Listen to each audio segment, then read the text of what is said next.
Do you feel stuck and unfulfilled and wishing na meron kang ibang ginagawa na mas fulfilling? Baka nakakaramdam ka na parang paulit-ulit lang yung trabaho mo, nagiging routinary na at hindi ka na nakakaramdam ng growth. Yung kabisado mo na lahat ng tindahan na dinadaanan ng bus papasok kasi ilang taon ka na sa trabaho na yan. Sabayan pa na parang kahit anong overtime mo, hindi pa rin sumasapat ang sweldo mo sa araw-araw na gastusin. At parang ang bagal matupad na mga pangarap mo kung aasa ka lang sa daytime job. Baka sumagi na rin sa isip mo ang pagkakaroon ng negosyo na pwedeng magbigay sa'yo ng more freedom, flexibility, and time to live a life that you want. You're not alone. Ganyan din ang naramdaman ko 11 years ago kaya naghanap ako ng solusyon. Alam mo, sabi sa research, self-employed people are happier than those who work for others. Pero baka iniisip mo, paano kung mag-fail ako? Dapat yata nag-focus na lang ako sa trabaho. Baka masayang lang ang oras ko. Which is better? Maging empleyado or maging entrepreneur? Today, pag-uusapan natin paano ko nakapag-shift from employee to entrepreneur. Mga maling nagawa ko para hindi mo na magaya. At career na ginawa ko na pwede nyo ring simulan. Hi! Ako nga pala si Nel Sembrano Lontok. Dati akong accountant na ngayon ay isang online entrepreneur and financial educator sa IMG. And dito sa channel ko, nagbibigay po ko ng personal finance tips for beginners at mga tips paano ba ako nagkaroon ng time freedom doing the mission of IMG. Kung sa tingin mo makakatulong itong channel ko sa'yo, watch this video until the end. Which is better? Maging empleyado or maging entrepreneur? The truth is, kung galing ka sa isang middle-class family, dadaan naman talaga tayo sa pagiging empleyado. Of course, bago tayo magnegosyo, importante yung reason why mo,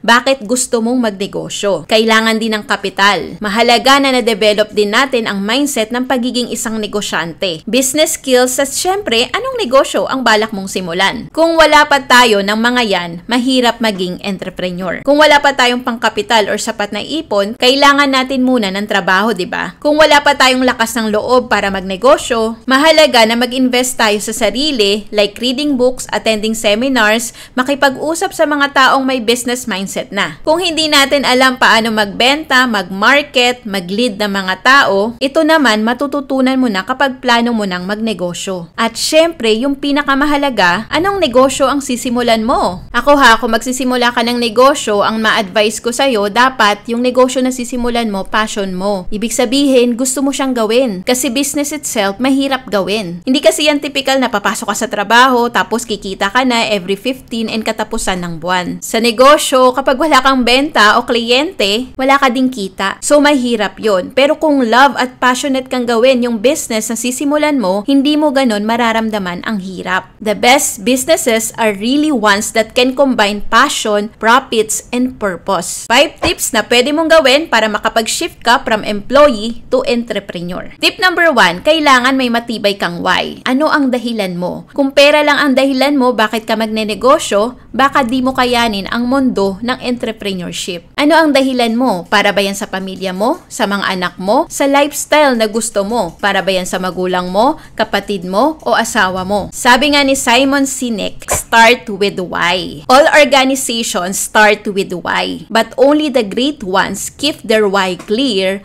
year after year. Yung dahilan kung bakit gusto ko magkaroon ng part-time business noon is para eventually kako na pwede na ako mag-resign para hawak ko na yung oras ko, magagawa ko yung mga bagay na gusto ko, makakapagbasa ako ng libro, hindi ko kailangan makipagsiksikan sa LRT kasi naiiyak talaga ako dyan tuwing papasok sa trabaho. Gusto ko rin syempre iangat yung estado na pamumuhay namin para makatulong sa pamilya ko. Kung wala akong malinaw na why, baka konting hirap lang sa negosyo, bumalik na ako sa corporate world. E di hindi namin matutupad yung pangarap ko na magkaroon ng time freedom. Tip number 2, establish mo muna ang 12 times ng monthly expenses mo for emergency savings bago ka mag full-time sa negosyo. Napaka-importante na meron kang buffer fund. Alam mo bakit? Alam naman natin na hindi laging Pasko sa negosyo. May mga panahon talaga na inaalat tayo at hindi ganun kaganda ang takbo ng negosyo. Kaya mabuti na meron kang emergency savings na pwede mong paghugutan ng pera kung sakaling maliit ang kita. Actually, kahit wala ka naman balak mag full-time sa negosyo, importante na meron tayong emergency fund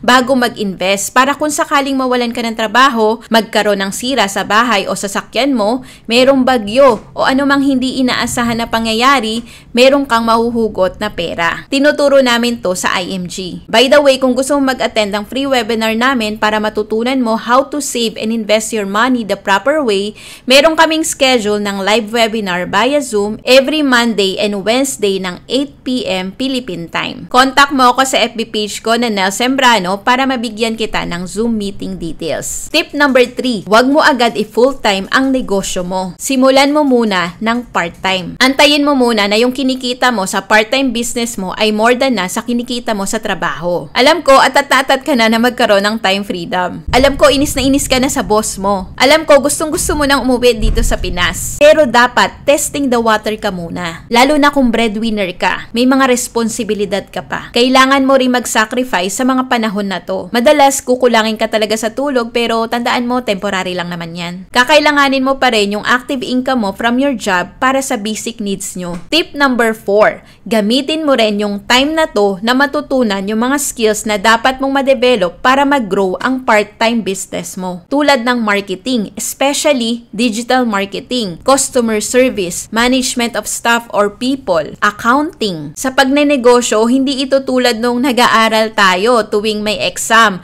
may time para sa review. Dito, matututo ka talaga by doing it. The best way of learning about anything is by doing. Hindi naman sa nagta-trial and error ka kasi kailangan pa rin may basic understanding ka sa negosyo na papasukin mo. Pero syempre, hindi mo naman yun 100% alam agad bago magsimula. Marami doon matututunan mo while doing it. Kaya nga importante yung emergency fund para meron kang buffer fund. Ako kasi noon, pinersa ko na matutunan yung mga skills na kailangan ko while doing the business in IMG as financial educator kasi hindi sapat ang emergency fund ko. Kaya nga, ito sinasabi ko sa iyo mga dapat mong gawin bago ka mag-shift from employee to full-time entrepreneur. Tip number 5, huwag kang matatakot na magkamali. Matututo ka sa pagkakamali mo. Okay lang na yung unang try mo na negosyo ay maging failure. Kasi doon, mas magiging malinaw sa'yo anong negosyo ang gusto mo talagang gawin for life. Walang taong beginner pa lang sa lahat ay naging successful agad. Walang ganon. At wala ding masama sa pagkakamali. Hindi ibig sabihin nun failure ka. Sumubo ka lang ng isang negosyo na hindi nag-work. Pwede kang magsimula ulit. Like what I did. Sabi nga,